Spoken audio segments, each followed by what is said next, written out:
कभी आपने गौर किया है कि घरेलू औरत का दिन कब शुरू होता है और कब ख़त्म होता है? ज़्यादातर लोग यही समझते हैं कि घर में रहने वाली औरत शायद आराम से ज़िंदगी गुजारती होगी, लेकिन हकीकत इससे बिल्कुल मुख्तलिफ होती है। एक औरत की ज़िंदगी में छुट्टी का कोई दिन नहीं होता, न बीमार होने की छुट्टी, न थकन की छुट्टी। वो सुबह सबसे पहले उठती है और रात सबसे आखिर में सोती है। वो उस सारे वक्त में अपने लिए नहीं बल्कि घर वालों के लिए जीती है। आज मैं आपके साथ अपनी रोज़मर्रा ज़िंदगी शेयर करने वाली हूँ और साथ वो एहसासात भी जिनसे तकरीबन हर घरेलू औरत गुजरती है, चाहे वो बयान करे या ना। अस्सलाम वालेकुम, welcome back to my channel. उम्मीद करती हूँ कि आप सब खैरियत से होंगे। आज की वीडियो में मैं आपको अपने दिन की मामूल दिखाऊंगी और साथ साथ कुछ ऐसी बातें भी शेयर करूंगी जो हर औरत की ज़िंदगी की हकीकत होती हैं। घरेलू औरत का दिन अक्सर अलार्म से पहले ही शुरू हो जाता है। आंख खुलते ही सबसे पहला ख्याल यही आता है कि आज घर के कौन कौन से काम करने हैं। सुबह का वक्त औरत के लिए सबसे मसरूफ़ होता है क्योंकि उसी वक्त पूरे घर का निज़ाम सेट करना होता है। नाश्ता बनाना, बच्चों को तैयार करना, शोहर के लिए चीज़ें तैयार करना, ये सब काम एक साथ चल रहे होते हैं। कभी कभी दिल चाहता है कि थोड़ी देर मजीद आराम कर लिया जाए, लेकिन जिम्मेदारियां औरत को उठने पर मजबूर कर देती हैं। औरत की ज़िंदगी में अक्सर अपनी ख्वाहिशात बाद में आती हैं और घर वालों की ज़रूरत पहले। नाश्ते के बाद घर की सफाई का मरला शुरू हो जाता है। घर को साफ रखना सिर्फ सफाई नहीं होता बल्कि घर के माहौल को खुशगवार बनाने का ज़रिया भी होता है। अच्छा, जब घर साफ और मुनज़्ज़म होता है तो इंसान का जहन भी सुकून महसूस करता है, लेकिन ये सुकून बनाने के लिए औरत कितनी मेहनत करती है ये शायद कम लोग महसूस करते हैं। सफाई करते वक्त अक्सर औरत के जहन में बहुत सी सोचें चल रही होती हैं। घर के आज के काम, बच्चों की ज़रूरियात, महीने के खर्चे, सब कुछ जहन में चल रहा होता है। घरेलू काम बज़ाहिर आसान लगते हैं, लेकिन मुसलसल करने से जिस्म और जहन दोनों थक जाते हैं। कभी कभी औरत खुद भी नहीं समझ पाती कि वो इतनी थकी क्यों महसूस कर रही है, क्योंकि उसे लगता है इसने तो सिर्फ घर का काम किया है, लेकिन हकीकत यह है घर का काम सबसे ज़्यादा मेहनत तलब कामों में से एक होता है, जिसमें ना वक्त मुकर्रर होता है ना आराम का वक्फा। घर को तरतीब से रखना एक औरत की बड़ी जिम्मेदारी होती है। ये सब छोटे छोटे काम हैं, लेकिन यही काम घर को मुनज़्ज़म बनाते हैं।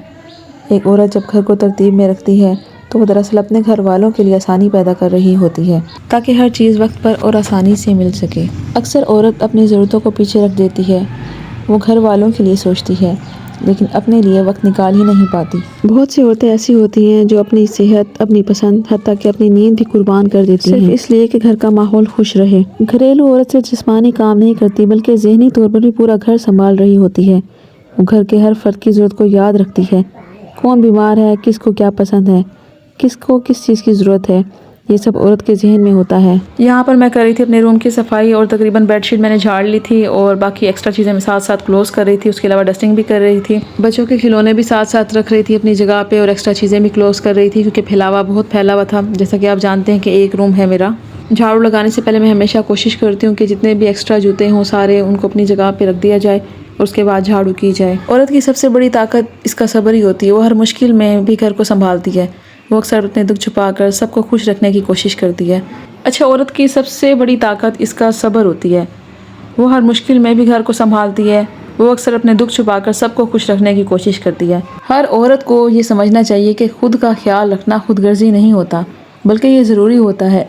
आज मेरे रूम में बच्चों के जूते बहुत फैले हुए थे और कल हम कहीं गए थे तो इस वजह से बच्चे शूज़ जैसे उतार के रख देते हैं, तो उनको क्लोज़ करना भी बहुत ज़्यादा जो है ना टाइम ले जाता है। सबके शूज़ तकरीबन मैंने रख लिए थे और शूज़ क्लोज़ करने के बाद अब मैंने झाड़ू लगानी थी।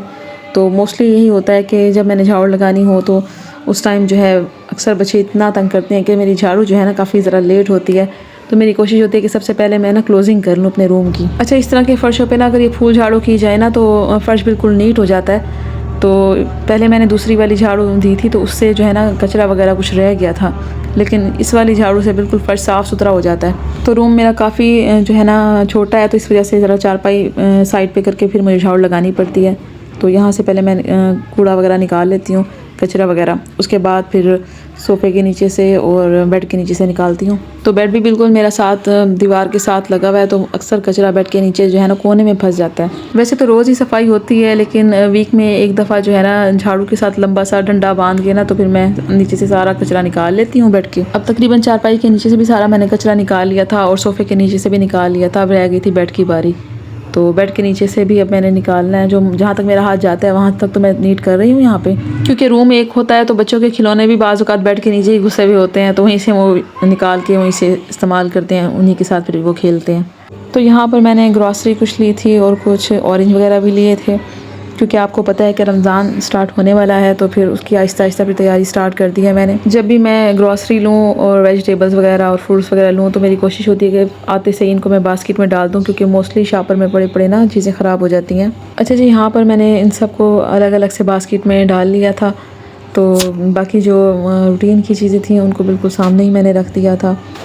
आलू और प्याज निकाल कर सामने बिल्कुल रख दिए थे, और बाकी टमाटर वगैरह ये सब मैंने फ्रिज में रखने थे, क्योंकि जब भी हम सालन वगैरह बनाए तो ये चीज़ें तो ज़्यादा ज़रूरी होती हैं, इनके बगैर सालन बनता ही नहीं है। अब मेरी ये कोशिश होती है कि रमज़ान से पहले ये सब चीज़ें जो है ना मैं ले लूँ, और इनकी जो है ना मुझे टेंशन ना हो, ताकि कोई चीज़ ख़त्म हो जाए तो फिर बाद में परेशानी का सामना ना करना पड़े।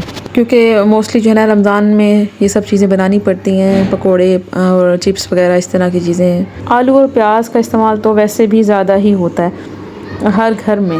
अब यहाँ पर तो आलू ये मैंने निकाल लिए थे, लेकिन ये इतने मिट्टी से भरे हुए थे ना, तो इतनी कराहत आ रही थी इनको हाथ में उठाने से। तो मेरी कोशिश होती है कि पहले जो है ना इनको मैं वॉश करूँगी, उसके बाद फिर इनको सुखा के फिर बास्केट में रखूँगी। तो यहाँ पर मैंने जो है कुकम्बर भी और उसके अलावा जो है टमाटर वगैरह ये सब चीज़ें फ्रिज में रख दी थी। यहाँ पर सब चीज़ें मैंने अपनी अपनी जगह पर रख दी थी, और मेरी ये तकरीबन आधी से ज़्यादा टेंशन हो गई थी ख़त्म। अगर आपको भी ये सब काम करने इसमें आसानी होती है तो प्लीज़ कमेंट करके ज़रूर बताइएगा, और वीडियो को एंड तक देखिएगा लाजमी।